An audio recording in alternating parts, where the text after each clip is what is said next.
On a vu la plus belle CAN de l'histoire. Elle s'est déroulée en Côte d'Ivoire et c'est les réseaux sociaux qui ont donné cette résonance. Je crois qu'on a atteint plus d'1 milliard de visionnages, en tout cas pendant la finale. Bonjour, je suis Edith Broubleu, je suis spécialiste de la communication digitale depuis une dizaine d'années. Je suis également créatrice de contenu. J'ai un podcast qui s'appelle Des choses à dire. J'ai diffusé chaque dimanche, voilà, à 10h.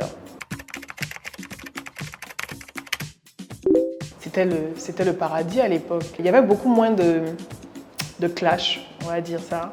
C'était beaucoup plus communautaire. On fonctionnait par communauté. On s'entraidait beaucoup aussi. Internet aussi, la bande passante n'était pas au top à l'époque. Il fallait vraiment être patient pour avoir une bonne connexion Internet ou surtout avoir les moyens d'avoir une bonne connexion Internet. Mais on se satisfaisait de ce qu'on avait à cette époque. C'est totalement la préhistoire parce que quand on parle d'Internet à l'époque, il fallait brancher le modem, le routeur. Et le routeur, il était connecté à la prise téléphonique. Quand vous cherchiez à vous connecter, lorsque vous allumiez donc le modem, vous entendiez ce bruit.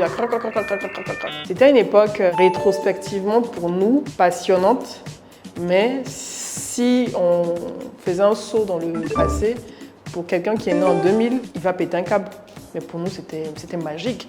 Moi, quand j'allais au cybercafé, juste pour aller voir si j'ai reçu une newsletter, quand tu vois que c'est en gras comme ça, que tu as reçu un nouveau message, tu vois les notifications rouges, tu ne sais pas ce que tu as reçu comme message, mais c'est une newsletter, ça te plaît, tu es content. On a eu la crise post-électorale de 2010-2011. Lorsque la crise a vraiment atteint son paroxysme, on a pu utiliser Internet pour sauver des vies. Donc grâce à un hashtag qui s'appelle DSCIV Social, on avait des bénévoles un peu partout sur le territoire pour permettre aux populations, aux personnes donc, qui étaient blessées, des femmes qui avaient accouché, qui n'avaient pas de lait ou de médicaments pour se soigner, tout type de situation d'urgence. Ce hashtag a permis à ces personnes de bénéficier d'aide grâce à des bénévoles qui se trouvaient à proximité. Il y avait des docteurs qui s'étaient mis en réseau en fait, pour aider les populations. Et grâce à ce hashtag, si vous n'avez pas d'unité, vous pouviez rapidement biper et on vous rappelait en fait pour voir ce qui se passe. Les gens n'avaient plus d'argent pour payer des connexions Internet. Il a fallu, en tout cas la communauté dans laquelle on se trouvait, donc les internautes, on a mobilisé notre énergie pour demander aux opérateurs téléphoniques de laisser Internet gratuitement pour que les populations puissent rester connectées et s'informer.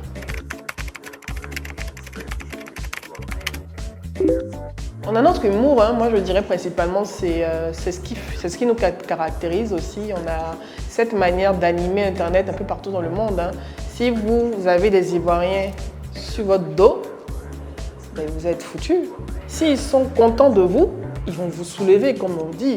Ils vont vous porter, ils vont même demander à ce qu'on vous donne la nationalité, en fait. Donc, les Ivoiriens sont très actifs sur Internet, sur les réseaux sociaux.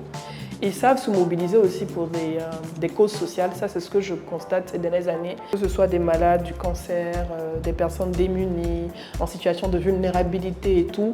Il suffit qu'une cagnotte soit lancée pour que les Ivoiriens se mobilisent pour aider cette personne. Quoi qu'on dise, hein, c'est vrai qu'on peut aimer s'amuser, avoir des sujets légers pour se détendre et tout. Mais quand il s'agit de se mobiliser pour aider une personne en situation de détresse, les Ivoiriens savent se mobiliser. Je pense que c'est notre humour qui nous différencie aussi des autres. On dédramatise facilement les sujets sur Internet. Et à un moment donné, forcément, ça prend. On l'a vu pendant la plus belle CAN de l'histoire du monde. Hein. On a vu la plus belle CAN de l'histoire. Elle s'est déroulée en Côte d'Ivoire et c'est les réseaux sociaux qui ont donné cette résonance.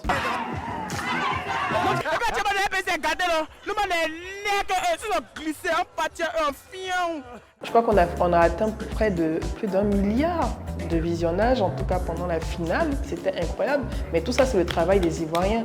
Grâce à la création de contenu, on a eu des moments historiques, des photos historiques, des vidéos historiques, des passages historiques et tout. Mais je crois que selon les statistiques, 1 jeune sur 5 dans le monde sera africain. On a la force de notre jeunesse, la chance du dividende démographique aussi, et forcément Internet sera africain. Et les réseaux sociaux seront totalement africains. On a vu la tournée de Speed en Afrique, qui est désormais ghanéen. On a vu sa tournée, ce que ça a permis de montrer, ce que les gens savaient certainement à un moment donné sur l'Afrique, mais il a permis de mettre en lumière et puis de déconstruire tous les préjugés, de casser tous les préjugés sur l'Afrique. Donc j'imagine qu'on aura encore plus d'afro-descendants qui vont venir également se réapproprier leur identité sur le continent africain, et ce sera grâce aux réseaux sociaux.